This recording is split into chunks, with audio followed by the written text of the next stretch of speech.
আহ, কি সুন্দর গ্রাম্য প্রকৃতি।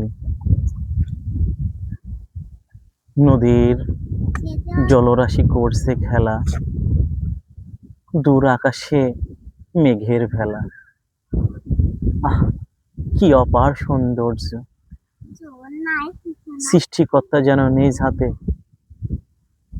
রং তুলি দিয়ে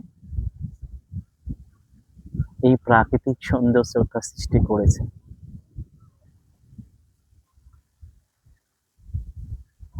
চারিদিকে জল আর জল। আজ শুধু একটা কথাই মনে পড়ছে, সেই রবি ঠাকুরের সেই কবিতা।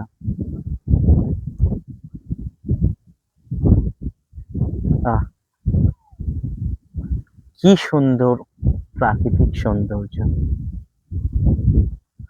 নদীর আপন বেগে ছুটে চলেছে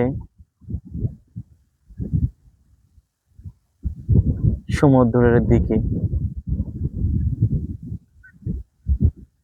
হাজার হাজার কিলোমাইল দূরের জলরাশি মিশেছে হাজার হাজার কিলোমাইল দূরে।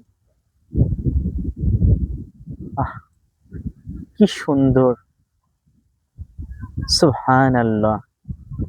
এই দৃশ্য সত্যিই সুন্দর, সত্যিই মনোমুগ্ধকর। আজ ছোটবেলার কথা মনে পড়ছে। নদীতে যখন নতুন পানি আসতো, সারাদিন নদীতে সময় কাটাতাম। আজকে এক যান্ত্রিক জীবনে প্রবেশ করেছি। প্রকৃতির এই ছোঁয়া, স্পর্শতা নেবার হয়তো কোনো সময়ই নেই। কিন্তু আসলে আমরা প্রত্যেকেই একসময় প্রকৃতির করেই ফিরে আসি। আজ সেই সত্যের সন্ধিক্ষণেই আজ দাঁড়িয়ে আছি আমরা। সুবহানাল্লাহ! শুধু একটা কথাই বলতে, সুবহানাল্লাহ! ইয়াহ! কি সুন্দর প্রাকৃতিক দৃশ্য!